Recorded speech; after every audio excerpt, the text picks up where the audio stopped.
প্রিয় সুধী, আসসালামু আলাইকুম। বাড়ি কেনার আগে লোন নেওয়ার পরিকল্পনা করছেন? তাহলে অত্যন্ত গুরুত্বপূর্ণ 7টি পয়েন্ট আপনাদের সাথে আজকে আলোচনা করব, যেগুলোতে লোন নেওয়ার আগে আপনাকে বিবেচনা করার মতো অনেক গুরুত্বপূর্ণ উপাদান রয়েছে। চলুন তাহলে শুরু করা যাক। ১. আপনার ক্রেডিট স্কোর যাচাই। যদি ক্রেডিট স্কোর 700-র কম হয়ে থাকে, তাহলে লোন পেতে বিড়ম্বনার শিকার হতে হবে। সুতরাং যদি আপনার ক্রেডিট স্কোর 700-র নিচে হয়ে থাকে, আগেই চেষ্টা করুন আপনার ক্রেডিট স্কোরটাকে আপ করতে। সেটি নিয়ে কিভাবে আপ করবেন, কিভাবে ক্রেডিট ভালো করবেন, একটা ভিডিও তৈরি করব ইনশাল্লাহ। আশা করি উপকৃত হবেন।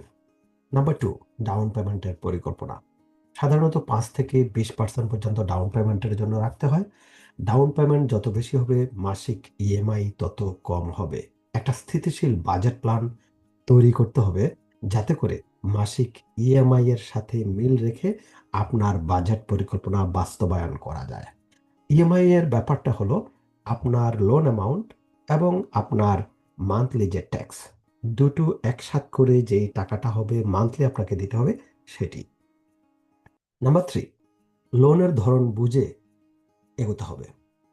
ফিক্স রেট নাকি অ্যাডজাস্টেবল রেট, কনভেনশনাল লোন নাকি এফএইচ লোন, কোনটি বেছে নেবেন?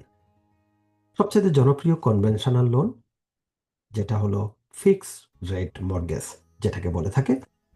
আপনার আর্থিক অবস্থার সাথে যেটা মানায় সেটাই আপনি আসলে বেছে নেবেন। নাম্বার 4, লোনের মেয়াদ কতদিন হতে পারে? 15 বছর নাকি 30 বছর, কোনটাকে বেছে নেবেন?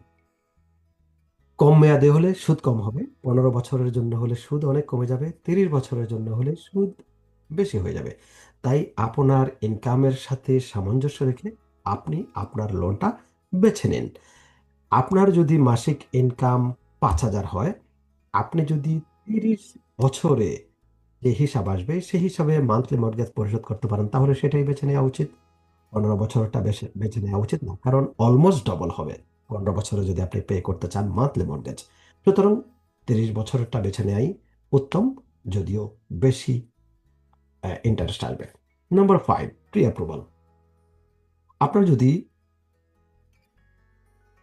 ক্রেডিট স্কোর 700+ হয়, যে কোনো লোন অফিসারের সাথে কথা বলতে পারেন অথবা আমার সাথে যোগাযোগ করতে পারেন আপনার লোনের অ্যাপ্রুভালের জন্য, প্রি অ্যাপ্রুভালের জন্য, যেটার মাধ্যমে আপনি নিশ্চিত হতে পারেন কোন এলাকায় আপনি বাড়ি কিনতে পারবেন, কত টাকা আপনার লোন হবে, কত টাকা আপনার টোটাল খরচ হবে একটি বাড়ি কেনার পেছনে, প্লাস মাইনাস সবকিছু।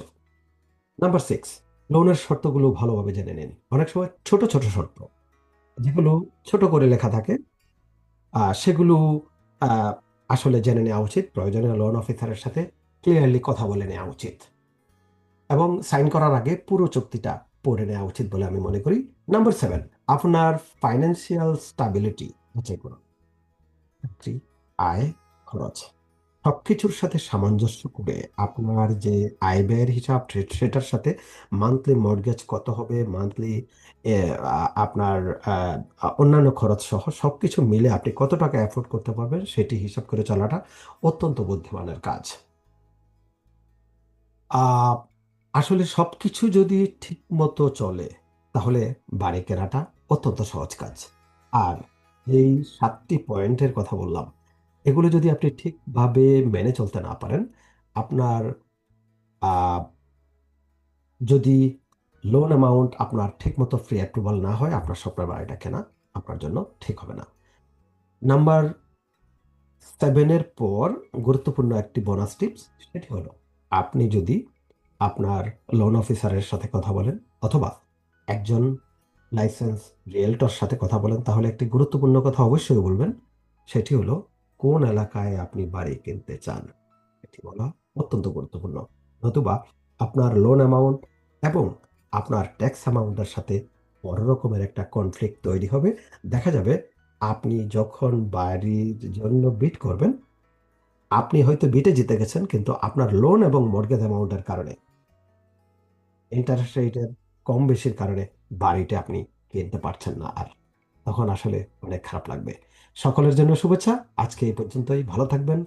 আপনার যদি কোনো রকমের কোনো কমেন্ট থাকে সেটি অবশ্যই কমেন্টে জানাবেন। যে কোনো রকমের প্রশ্ন কমেন্টে যদি জানান, সেই অনুযায়ী পরবর্তী ভিডিওতে আমি জবাব দেওয়ার চেষ্টা করব। সকলে সে পর্যন্ত ভালো থাকবেন। আমি রিয়েলটর কাজী রশিদ আজকের মতো বিদায় নিচ্ছি এখানেই। শুভরাত্রি।